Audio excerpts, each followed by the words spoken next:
Hello, let's have a bit of a bummer review of System Collapse, Murderbot number 7 by Martha Wells, published in 2023. The 7th installment in the Murderbot Diaries series. It's a science fiction series set in a dystopian future where corporations rule and exploit and enslave us all. So basically, you know, like now.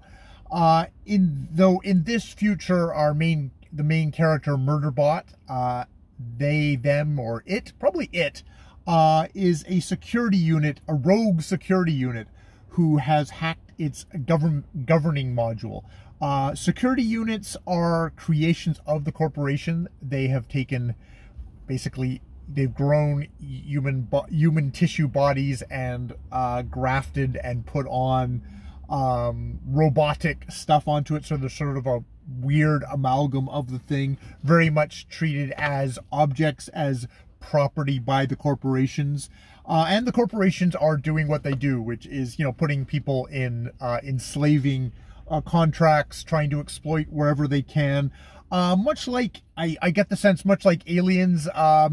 If they see some horribly dangerous ancient alien technology that could potentially kill us all, ooh, they want some. They hope to grab it and maybe, you know, figure out how to squeeze some dollars out of it, regardless of the consequences.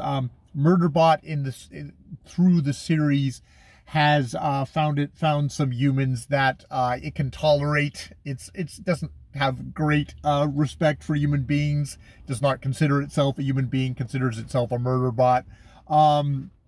Has found some sensitive human beings who are a university. It's a part of, they belong to like, there's a system which is an independent system from corporations, and these particular humans work for a university who is trying to kind of undo a lot of the things that the corporations are doing. So very much, you know, going to be respecters of someone like Murderbot and their independence, their right to self-preservation and to self-choice and stuff like that. When I started the series, I was quite charmed by Murderbot. Murderbot was just like, you know, I kill things, and that's fine. It's slightly kind of presents as sort of somewhat like somebody who's like on the spectrum and doesn't really understand social cues and things like that, but is completely addicted to real cheesy kind of soap opera entertainments, likes to watch its stories, you know, has to deal with humans, has to deal with pesky feelings every once in a while, but doesn't really want to. I found that charming at the beginning, but that's sort of stayed basically the same throughout the series, into a sense of like you're into story number 7, and it's just continuing along with the same kind of what feels like a shtick at this point. That, and this is probably just more myself. It is very much, I think, it's self-consciously using sort of not like soap opera, but a kind of a serial adventure format where a little bit gets there's like the thing that happened. Murderbot has to solve a murder mystery. Murderbot has to get their humans out of a tough situation. You know, there's an adventure for what are oftentimes, these are novellas. These have actually I think the last couple have been novel length. And, you know, it's like, okay, it's like an hour of TV. Going to novel length may not have been a great thing for Martha Wells. I can see commercially it is, just like you can sell it. You can sell a book a hell of a lot easier than you can sell a novella. People are more willing to, you know, pay money for it. Pay, you know, more money for it. But it's, in some ways, the novella length helped kind of condense it down. It's like, yep, this is like an hour TV show, that sort of thing. But it's sort of an hour TV show that told in slow motion, because, you know, that's the nature of how quickly. The last book was like 2021. This is 2023. And there's like an overarching story sort of that gets addressed tangentially, but we never really seem to get anywhere. So I'm also kind of, I'm frustrated with that. When I'm in the kind of like the, oh, we're in a tough spot. We gotta get from here to there, and Murderbot's got to use their smarts and kind of try to deal with its whatever redacted thing that's happened. That's a thing. This book does open with the Murderbot saying like, oh, because of that incident, because of what happened, redacted. And it's like, oh, Murderbot, because it can't deal with its emotions, has redacted something, has eliminated something. I mean, can't deal with it in the sense of like it could have a systems collapse if it did. But instead of that, finding that kind of intriguing, like, oh, I must read on, just like, oh, we're doing that again. And sort of like, there's a lot of stuff in here. Unfortunately, it's like, oh, we're doing that again. And, you know, by the end of the story, have we gotten anywhere other than, yeah, they got out of that tough spot?